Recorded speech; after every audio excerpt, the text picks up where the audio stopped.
On the day my husband died, I kept my mouth shut about the $28 million and the New York skyscraper. 12 hours later, his family threw me out into the street. They thought I was a helpless old beggar. They had no idea what was waiting for them at the end. Welcome to Thuelth Lateris 6. Today, we are peering into a dark, uncomfortable truth about human nature.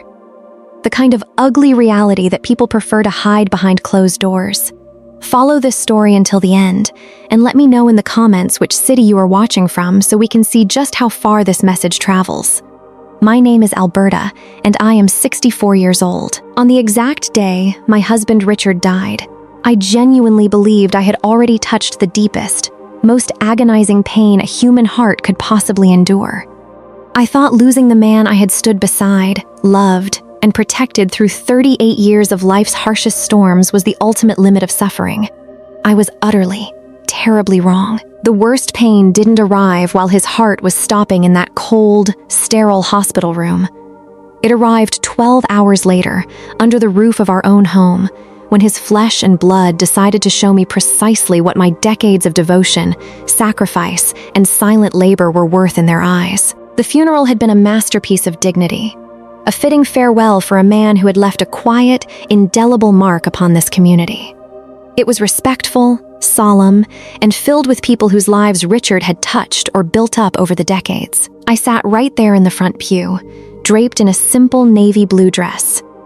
The exact one Richard always smiled at because he claimed it caught the deepest shade of my eyes. I held my composure together like an invisible shield, locking my grief deep inside my chest where nobody could tear it apart. All around me, people murmured condolences, whispering about what an extraordinary, devoted wife I had been. They spoke of how I had cared for him through his brutal, agonizing final months of illness without a single complaint, without asking for pity, without a single hesitation. If only any of those well-meaning mourners knew the half of it. Richard's son from his first marriage, Marcus, delivered a polished, soaring eulogy that coaxed tears from strangers in the back pews. His daughter, Sarah, recited a delicate poem about eternal rest and peace. Even Patricia, Richard's ex-wife from 20 years ago, managed to step forward and offer a remarkably kind remembrance of the man who had left her to build a life with me. I listened to every single word. I nodded at the appropriate moments, accepted soft hugs, and received endless condolences with a quiet, unbroken grace. Everyone in that church seemed to collectively forget a fundamental truth. I wasn't just the second wife tagging along for the journey. I was his widow. I was his foundation. The reception afterward drifted back to our house. Well, what everyone in that room so casually and ignorantly assumed was simply our house. As I moved quietly through the rooms, tending to the invisible needs of a hosting household, I watched family members I barely knew pick ruthlessly through our personal photo albums. I watched distant cousins mentally appraising the market value of our antique furniture with cold, calculating eyes. Sarah's husband, James, hovered near the hallway, cornering business associates with pointed questions about Richard's corporate portfolio, while Marcus's wife, Jennifer, made loud, tactless remarks about how much real estate in this zip code must fetch on the open market. Yet, among all of them, it was Richard's daughter-in-law, Cynthia, who commanded my absolute attention. She had married our youngest son, David, just 3 brief years ago. From the very first day, she stepped foot across our threshold. Cynthia had made it abundantly clear that she viewed me as an obstacle. An aging interloper taking up space in a family she believed she was destined to inherit and rule. In her small, transactional mind, I was nothing more than a gold digger who had latched onto Richard for his money. The supreme irony, of course, was that she possessed no more understanding of what Richard's money actually was, where it originated, or who truly controlled it, than a child playing with Monopoly cash. All day long, Cynthia's eyes had followed me with a sharp, predatory calculation. Whenever I slipped away to the kitchen to check on the catering staff, she would instantly converge with Sarah in the far corner for hushed whispers. Whenever my legs grew heavy and I tried to sit for a quiet moment, because grief is a physical weight that drains every ounce of vitality from your bones, she would flash me these thin, venomous little smiles that made my skin crawl. The last of the guests finally trickled out into the night around 8:30 p.m. I stood alone in the quiet kitchen, loading plates into the dishwasher with hands that would not entirely stop trembling, desperately trying to anchor myself to routine to keep the crushing weight of my grief from drowning me. That was when I heard them. Heavy, deliberate footsteps crossed the hardwood floor, stopping dead at the kitchen threshold. "Well, that's over with," Cynthia announced, her voice slicing cleanly through the quiet hum of the appliances. I didn't turn around immediately. I kept my gaze fixed on the ceramic plate in my hands, letting muscle memory take over. "Thank you for helping organize everything," I said quietly, keeping my voice level. Richard would have appreciated the effort. Cut the act, Alberta. The polite veneer was gone, replaced by pure, acidic venom. I finally turned to face her. Cynthia stood with her arms tightly crossed over her chest, still wrapped in her black mourning dress, having shed any remaining pretense of sorrow. Just behind her, our youngest son, David, shifted miserably from foot to foot, his eyes glued firmly to the floor tiles. Sarah and Marcus flanked them on either side, completing a formation that felt less like a grieving family and more like a kangaroo court assembled for a sentencing. "I'm sorry?" I managed to breathe, curious to see how far her unbridled audacity would stretch. Cynthia stepped closer, invading my personal space with calculated aggression. The grieving widow routine. "You can drop it now. We need to adult here. We need to talk about practical matters." My hand froze midway into the dishwasher rack. What practical matters could possibly require your attention tonight? This house, Richard's assets, the family business. She spat out each word with slow, condescending precision, treating me like a slow child who needed things spelled out. David and I have discussed it thoroughly with Marcus and Sarah. We've decided it's best if you start packing your things and looking for your own place. The kitchen floor seemed to tilt violently beneath my shoes. "My own place?" Sarah cleared her throat, stepping forward to offer a sickeningly sweet tone meant to disguise her cruelty. What Cynthia is trying to say, Alberta, is that this house is entirely too large for just one person now. Frankly, the property taxes and upkeep costs alone. "Are you telling me to leave my home?" I interrupted, my voice dropping until it was a dangerous whisper. Cynthia offered a smile devoid of any human warmth. "I'm telling you to face reality. You're 64 years old, Alberta. Richard took care of you while he was alive, but now you need to think about downsizing, finding something far more appropriate to your situation." "My situation?" "Well, you never actually worked a day in your life, did you?" Cynthia threw out, sweeping her hand mockingly across the kitchen as if she were already marking territory on the cabinets. "Richard provided everything. This house, your lifestyle, your security. But that was Richard's money, Richard's success. The family needs to make some hard, practical decisions about his estate. A sudden, freezing cold settled deep into the marrow of my bones. This is my home. I've lived within these walls for 15 years. And it's been a wonderful chapter, I'm sure. Marcus finally chimed in, crossing his arms with an expression of cold duty. But Dad would want us to be practical. There are 4 of us kids, plus grandchildren to consider now.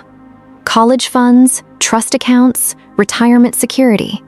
Richard left a legal will, I reminded them steadily.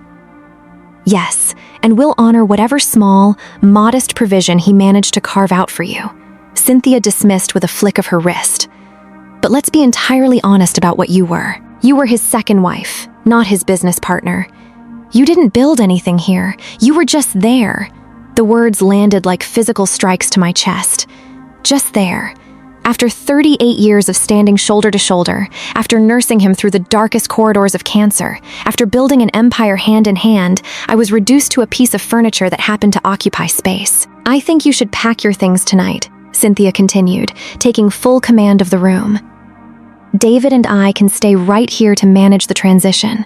It'll be infinitely easier for everyone if we handle Richard's affairs directly. Before reading further, if stories like this resonate with you and you want to explore the hidden depths of human nature together, please take a moment to subscribe to the channel and turn on notifications so you never miss our next journey. Your support gives this channel the power to keep uncovering these truths.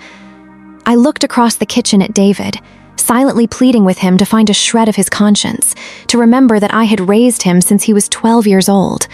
But David refused to lift his eyes, cowering beneath his wife's dominance. "Where am I supposed to go?" I asked, letting a fraction of vulnerability slip into my voice. Cynthia shrugged carelessly. "There are some lovely senior communities around here, assisted living facilities. I'm sure you can find something suitable for an old woman." Assisted living. They were speaking to me as if I were a helpless ghost who couldn't survive outside an institution. Standing right there in my own kitchen, surrounded by people I had nurtured, I felt the final, fragile threads of my heartbreak snap completely. The grief of losing Richard was pale compared to this. This was betrayal in its purest, most venomous form. Yet, as I stared at their triumphant faces, Cynthia's gleaming cruelty and the others' cowardly compliance, something inside me shifted. The pain evaporated, replaced by something ancient, cold, and infinitely patient. "Okay," I said simply. Cynthia blinked, thrown entirely off balance. "Okay? Okay. I'll pack my things tonight. I'll be gone by morning." The silence that followed was absolute. They had expected screaming, begging, or a dramatic collapse that would validate their wickedness. Instead, I simply turned back to the dishwasher, closed the rack, and let it hum to life. Tomorrow, my real life would begin. And theirs? Theirs was about to implode. Stepping out of that house and into the sterile quiet of the Hampton Inn felt less like an exile and more like stepping behind a heavy curtain where the audience could no longer see me, giving me absolute freedom to move the stage however I chose. I packed exactly 2 suitcases that night, leaving behind every piece of designer clothing, every glittering heirloom, and every token of wealth that Cynthia was undoubtedly already mentally cataloging like a vulture eyeing a fresh kill. Let them think those 2 worn bags represented the entire sum of my worldly existence. Let them swallow the comforting lie that the grieving widow was shuffling away into the dark with nothing but memories and a handful of old dresses. True power, I have always believed, never announces itself before it strikes. It prefers to wait quietly in the shadows while its opponents dig their own graves with their arrogance. Checking into room 237 under my maiden name, Alberta Morrison, felt like shedding a heavy, suffocating coat I had worn for decades. The room was modest, smelling faintly of industrial carpet cleaner and distant highway traffic, but to me, it was a command center. I paid for a full week up front in crisp, untraceable cash, watching the front desk clerk barely lift his chin to glance at me. To him, I was merely another aging woman traveling alone, perhaps visiting distant grandchildren or nursing a fresh sorrow. That invisibility was not a burden. It was the most exquisite superpower I had ever possessed. Nobody suspects the shadow until it swallows the room. The very first call I made was to Harold Steinberg, a man whose loyalty and legal brilliance had protected our family's actual foundations for a quarter of a century. While Richard's children assumed Harold was merely their father's corporate mouthpiece, they remained utterly blind to the fact that Harold had been my personal legal architect for the past 15 years. When his warm, sympathetic voice answered, carrying the heavy weight of condolences, I cut straight through the polite pleasantries. I didn't want pity. I wanted execution. We agreed to meet away from his office, far from the prying eyes of corporate associates or family spies, in a neutral, anonymous space where strategy could be mapped out in absolute peace. When Harold arrived the next morning carrying his worn leather briefcase, he looked less like a corporate lawyer and more like a general preparing for a siege. I had ordered a simple pot of coffee from room service, a tiny indulgence that would have set off alarm bells for my stepfamily had they known, but safety lived precisely in the gaps of their assumptions. As I recounted the humiliating spectacle of Cynthia's eviction notice and their collective dismissal of my life's work, I watched Harold's jaw harden into a block of granite. He didn't offer empty platitudes about how cruel people could be. He simply asked the only question that mattered. Do they have any idea of your actual footing? When I shook my head, a grim, knowing smile touched the corners of his mouth. We spent the next 2 hours reviewing documents that had been legally sealed and executed years before my husband's health began its final decline. Richard, for all his public charisma and business success, had possessed the wisdom to recognize that family greed could poison even the strongest legacies. Years prior, acting under our joint strategy precisely to prevent this exact nightmare, he had quietly transferred the backbone of our assets into my sole, unassailable control. Harold laid out the timeline with clinical precision, assuring me that every title deed, every corporate holding, and every financial account was ironclad. They could contest the will until their throats ran dry, but they were punching against a concrete wall with bare hands. When our legal review concluded, I turned my attention to the physical chessboard. I drove back to Elm Street, parking my rental vehicle across the street in the dappled shade of a sprawling oak tree, watching through darkly tinted windows as a fleet of oversized moving trucks choked the driveway. Cynthia was playing general, marching up and down the steps, pointing imperiously toward Richard's private study and barking orders at the movers. She wasn't just camping out to sort papers. She was staking permanent claim, gutting my home, and replacing my history with her cheap, tasteless aesthetic. My phone buzzed against my leg with a casual, taunting text from David, hoping I had found a cozy little nook while they sorted through Dad's business files. I stared at the screen, letting out a quiet, cold breath. Let them dig through the decoy files in the desk drawers. Let them stroke their egos over the modest consulting receipts that barely covered a fraction of our annual expenses. The real architecture of our wealth. The safety deposit boxes downtown, the international portfolios, the hidden streams of capital, sat far beyond their clumsy reach. From there, I drove straight into the heart of downtown to First National Bank, stepping past the gleaming glass doors into a world where numbers actually spoke the truth. Margaret Chen, my dedicated private banker, looked up with professional sorrow written across her features, ready to offer condolences for a widow's modest survivor adjustments. Instead of insurance forms, I slid Harold's master restructuring documents across the mahogany counter. Margaret's professional composure fractured instantly as her eyes scanned the figures, her breath catching as the sheer magnitude of the accounts registered in her mind. There were no gasps, no dramatic exclamations. Just the quiet rustle of pages being verified and executed with absolute precision. As those multi-million-dollar transfers were locked into motion, my thoughts drifted back to the Elm Street house, where Cynthia was likely rifling through my wardrobe, and to Marcus and Sarah, blissfully dreaming of the windfalls they would never touch. They genuinely believed they had successfully excised an old, inconvenient woman from the equation. They had no earthly concept that they had just declared war against someone who had spent decades mastering the infinite patience of the long game, waiting quietly in the wings for the exact moment the curtain was finally ready to rise. While those multi-million-dollar transfers were securely locked into motion downtown, the relentless ticking of the clock brought me steadily closer to the dramatic courtroom showdown that would permanently shatter my stepfamily's fragile, arrogant illusions. 3 full days dissolved inside the quiet, anonymous sanctuary of my hotel room, yet my phone buzzed incessantly with increasingly frantic, demanding messages from Cynthia.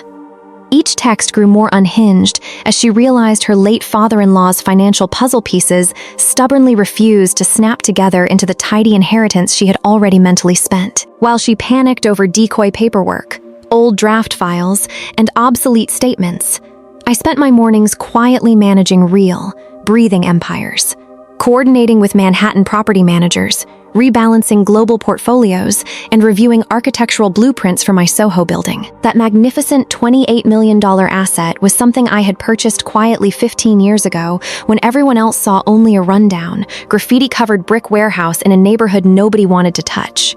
When Harold finally called to inform me that Jackson Morrison, their hired legal counsel, had formally scheduled a mandatory reading of the will for Monday afternoon, I knew the trap was fully set and the bait had been swallowed whole down to the hook. Stepping into the corporate offices of Morrison & Associates felt less like attending a formal legal proceeding and more like walking onto a grand theatrical stage where the final, inevitable act was about to unfold. I had dressed with intentional, razor-sharp precision, wearing a tailored navy blue suit that commanded instant respect, draped in my grandmother's genuine saltwater pearl necklace and the classic Cartier watch Richard had gifted me on our 10th wedding anniversary. I looked every bit the woman of substance who had simply chosen to remain underestimated out of deep loyalty and love for her husband. Down the marbled hallway, I could already hear their loud, indignant voices echoing through the walls. Cynthia complaining about my mandated presence, Marcus whining that I hadn't contributed a single dime, and their nervous attorney trying to maintain order over a flock of eager vultures. As I took my quiet, composed seat at the massive mahogany table directly opposite them, flanked by Harold and my sharp-eyed co-counsel Catherine Walsh, the visual symbolism hung thick, heavy, and suffocating in the air. Jackson Morrison cleared his throat nervously, droning through standard legal preamble before finally reaching the words they had all been holding their collective breath to hear. When he read aloud that Richard's biological children were being left $50,000 each while the absolute remainder of the estate, every property, investment, and business interest, was bequeathed entirely to me without restriction, the silence in the room became absolute and deafening. The immediate fallout was a masterclass in human greed imploding upon itself, as Cynthia's face twisted into an ugly mask of pure rage.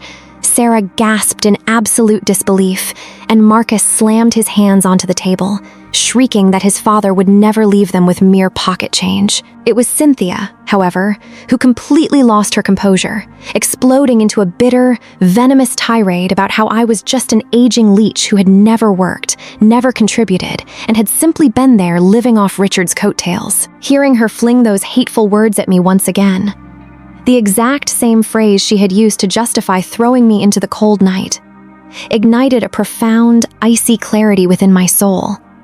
I stood up slowly, letting the heavy weight of my silence command every pair of eyes in that room, knowing full well that 38 years of carefully curated shadows were about to vanish in a single breath. When I calmly agreed with her superficial assessment that Richard's consulting firm and local reputation were entirely his own, sheer confusion rippled across their smug faces, entirely blind to the financial avalanche about to crush them. Catherine Walsh didn't hesitate, unlatching her leather briefcase to slide the first unassailable truth across the polished wood. The original property deed for the Elm Street house, bearing my sole name as primary financial backer since 2008. As they scrambled and bickered, frantically attempting to deny reality, I stepped forward to drop the real anchor.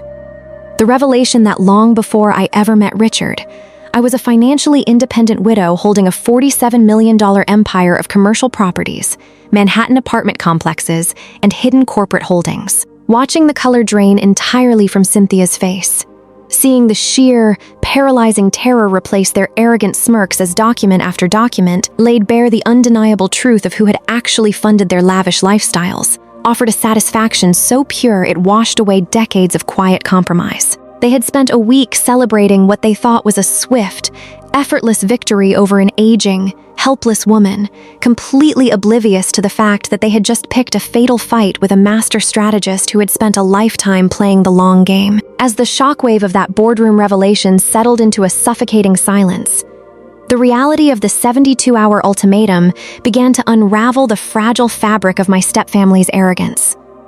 Walking out of Morrison and Associates that afternoon felt like leaving behind a set that had finally served its purpose. But the real theater was only just beginning to play out behind closed doors. They had expected to inherit a kingdom, only to discover they were standing on rented ground with eviction notices ticking in their pockets. I returned to the serene height of the Fairmont penthouse, pouring myself a glass of water and watching the distant traffic crawl across the city below, knowing full well that time was now my most lethal weapon. When people accustomed to entitlement are suddenly stripped of their perceived power, they do not gracefully accept defeat. They panic, they thrash, and they expose the absolute worst of their character to the world. The first fissure in their unified front appeared merely 6 hours after we parted ways, when my phone chimed with an incoming call from Cynthia. Her voice, usually sharp and impeccably curated, was now a jagged mixture of raw desperation and barely contained fury. She demanded that we sit down and work something out reasonably, tossing around words like family and compromise, as if she hadn't spent the past week treating me like an expired lease. I let her words hang in the heavy air of the penthouse suite, reminding her quietly of how reasonable she had been when she threw a grieving widow out into the bitter cold on the exact night of her husband's funeral. When she stammered excuses about grief and clouded judgment, I asked her if she had been grieving when she called me a sanguga, a bloodsucker, behind my back in Portuguese, expecting me to be too ignorant to understand. The sharp, ragged intake of breath on the other end of the line was sweeter than any apology could ever be, and when she tried to spin another frantic justification, I calmly ended the call and blocked her number forever, severing the final thread of her illusion. The next morning brought a far more pathetic manifestation of their unraveling world when David appeared uninvited in the elegant lobby of my hotel. The hotel concierge phoned up to announce him, and curiosity ultimately outweighed my desire for absolute solitude, so I agreed to let him come up. At 35 years old, David looked less like an adult man and more like a frightened schoolboy dragged before a strict headmaster. He sat across from me, wringing his hands so violently I thought his knuckles might split, his eyes bloodshot and haunted by the realization of what his blind compliance had cost him. He muttered apologies about Cynthia getting carried away, about how they genuinely believed his father's estate belonged to them, and how deeply he regretted standing silently by while his wife humiliated me. I didn't rush to comfort him. I let him sit in the uncomfortable heat of his own confession. I told him straight, without raising my voice, that his remorse wasn't born out of sudden moral clarity, but out of absolute terror now that he realized I wasn't a helpless old woman who could be discarded. He asked me what I was going to do to them, his voice trembling as he anticipated a devastating financial retaliation. Looking at him right then, weak and spiritually bankrupt, I realized something profound. I didn't want to crush them out of petty spite. True justice wasn't about destroying lives for sport. It was about holding up a mirror so unforgiving that they could no longer escape the ugly reflection of their own choices. I reminded him calmly of the 72-hour deadline to clear their belongings out of my house, telling him that no matter how much it hurt, he was finally going to have to learn how to stand on his own 2 feet and face the real world without a safety net built on stolen assumptions. The final hours of that countdown culminated on a Friday evening, precisely at 6 o'clock, when I drove my rental car back down Elm Street to inspect whether my property had been rightfully vacated. The driveway was choked with vehicles. Not just David and Cynthia's cars, but Marcus's heavy-duty truck, Sarah's sedan, and an unfamiliar luxury SUV belonging to people I had never seen before. Sitting quietly across the street in the gathering dusk, I realized they were holding one final, desperate family council inside my living walls, likely scheming over last-ditch legal prayers or rehearsing fresh pleas for mercy. I got out of the car, walked steadily up the front steps, and slid my original key into the lock. They hadn't even bothered to change the locks, operating under the deeply ingrained arrogance that I would never dare to return on my own terms. The moment the heavy wooden door swung open, the frantic hum of their voices died instantly into a terrified, tomb-like stillness. I stepped into the foyer and called out pleasantly, making my presence known before walking into the formal living room to find them arranged like generals reviewing a lost war. Cynthia sat regally in Richard's favorite leather armchair, still clutching desperately to her imaginary crown, while Marcus and Sarah hovered defensively nearby and David shrank back toward the window. But what anchored my attention were the 2 middle-aged strangers sitting stiffly on the couch, looking like they wished the hardwood floor would open up and swallow them whole. Cynthia stood up, trying to force an aura of dignified authority, claiming they were just discussing a reasonable settlement for all the improvements David and I, or rather, they, had supposedly made to the house. When she had the sheer audacity to demand financial compensation for squatting in my home for a week rent-free, the older man on the couch cleared his throat and told Cynthia perhaps they should leave, noting that this was clearly a private family nightmare. I warmly invited them to stay, introducing myself as Alberta Morrison, Richard's widow, and gently asking who they might be. The man introduced himself as Tom Patterson, accompanied by his wife Linda, making them Cynthia's mother and father who had been hastily summoned to reinforce a crumbling narrative. As I calmly explained the actual legal reality, that there was no dispute over a will, that the house belonged to me, and that my independent multi-million-dollar portfolio had funded the very lifestyle their daughter had been bragging about. I watched the older couple process the information in real time. Linda Patterson stared at her daughter with mounting horror, demanding to know if it was true that Cynthia had actually thrown a grieving widow out of her own home on the night of her husband's funeral. Cynthia stammered and twisted her words, trying to claim it was complicated, but her father cut her off entirely. Tom Patterson stood up, his face burning a deep, humiliated crimson, and delivered a reprimand that cut deeper than any courtroom verdict ever could.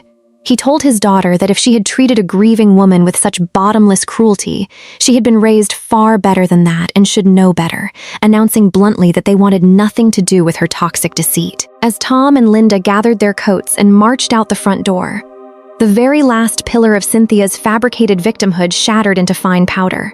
I checked my watch and calmly announced that they had 20 minutes remaining before I changed every lock on the doors, whether their boxes were packed or not. The scramble that followed was pathetic. Sarah and Marcus practically bolted for their vehicles without making eye contact, dragging their remaining garbage bags and designer luggage behind them, while David shuffled out like a ghost. Cynthia stood entirely alone in the center of the spacious room, staring at me with a look so loaded with venom and hatred that it felt almost tangible. She whispered under her breath that this wasn't over, and I answered her with equal softness, telling her that it was, in fact, entirely over. When the last taillight vanished around the corner of the suburban street, I locked the front door behind them, called Harold to confirm the house was cleared, and walked slowly through the quiet, echoing rooms. The heavy, oppressive weight that had choked the air since Richard's death was finally gone, replaced by a profound, radiant stillness. For the first time in my life, I wasn't surviving inside someone else's expectations. I was simply standing in my own truth, breathing the clean, unobstructed air of absolute freedom.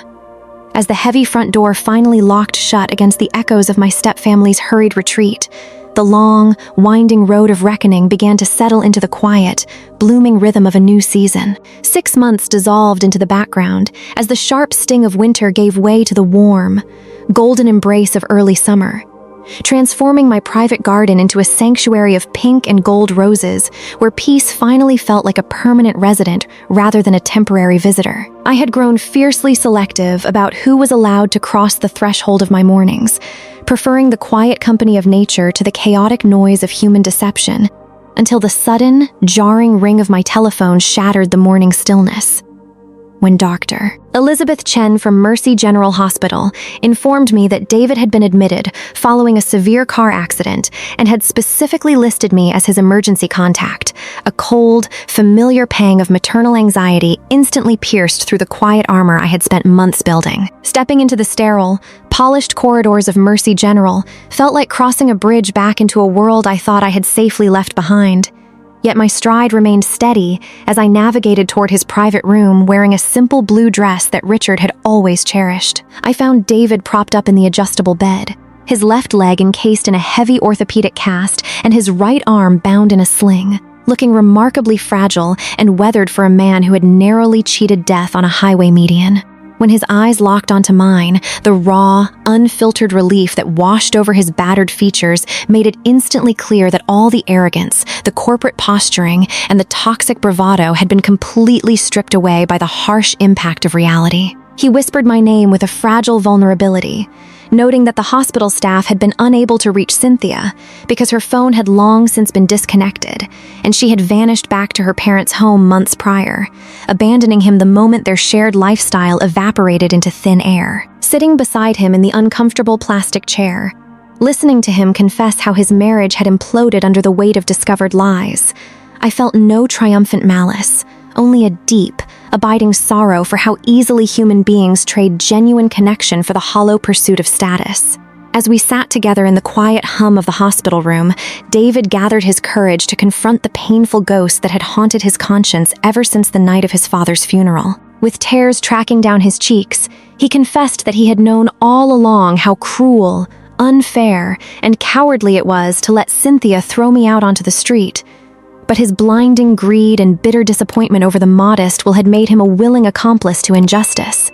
He spoke not of the lost inheritance or the millions of dollars we had discussed in the boardroom, but of the simple, unvarnished truth that he had traded away the one person in this world who had loved, nurtured, and raised him unconditionally through his darkest years. Listening to his agonizing remorse, I realized right then that the true victory of my journey was never about proving my financial dominance or watching my enemies crumble into financial ruin. True power lay in the capacity to distinguish between petty revenge and profound, transformative justice, recognizing that while Cynthia had chosen to burn her bridges beyond repair through her unyielding malice, David was genuinely standing in the wreckage of his own making, desperately trying to learn how to build something honest from the ashes. When he asked me where that left us, wondering aloud if there was any possible path forward after such an unforgivable betrayal, I looked past the bruises and the hospital machinery to see a young man finally taking full responsibility for the architecture of his own life. I told him softly that it left us right here at the beginning,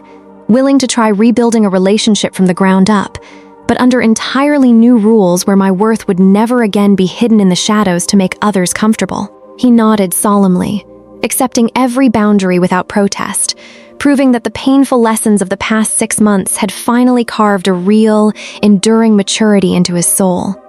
Leaving him resting peacefully in that hospital room, the walk back out to my car felt lighter, as if an invisible anchor I hadn't realized I was dragging had finally been cut away forever. Sitting back out in my garden as the sun dipped below the horizon, painting the evening sky in bruised shades of purple and amber, my phone chimed quietly with missed calls and tentative, hesitant text messages from Marcus and Sarah.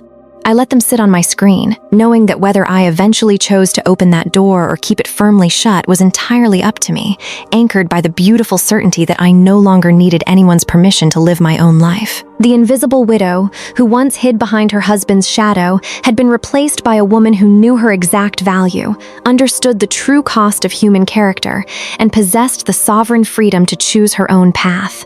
And as the first bright stars began to pierce the darkening evening sky, I knew with absolute clarity that this hard-earned peace, this unshakable self-possession, was worth infinitely more than $47 million, even if the $47 million certainly didn't hurt. Alberta's journey serves as a powerful mirror reflecting the true colors of human nature, where greed and selfishness so often surface during our moments of deepest vulnerability. When her husband passed away, instead of offering comfort or honoring decades of devotion, her stepfamily chose to strip away her dignity, blinded by the arrogant assumption that a quiet, grieving widow was nothing more than a helpless target. Yet, they fundamentally misunderstood a timeless truth. Kindness and patience are never weaknesses. They are simply the quiet spaces where character reveals itself. By meeting cruelty with unwavering calm, strategic patience, and absolute self-reliance, Alberta turned a devastating betrayal into a masterclass of justice, proving that true power does not need to shout to make itself heard. The profound takeaway from this story is that you should never underestimate anyone based on superficial appearances or their quiet tolerance, and you must always cultivate your own independence and core value.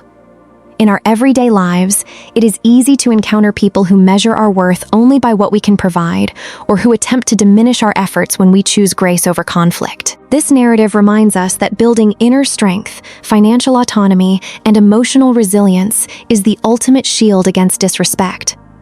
The best way to apply this in your own life is to stop seeking validation from those who only look at the surface. Focus relentlessly on your personal growth, establish firm boundaries, and always handle life's storms with a cool, clear head.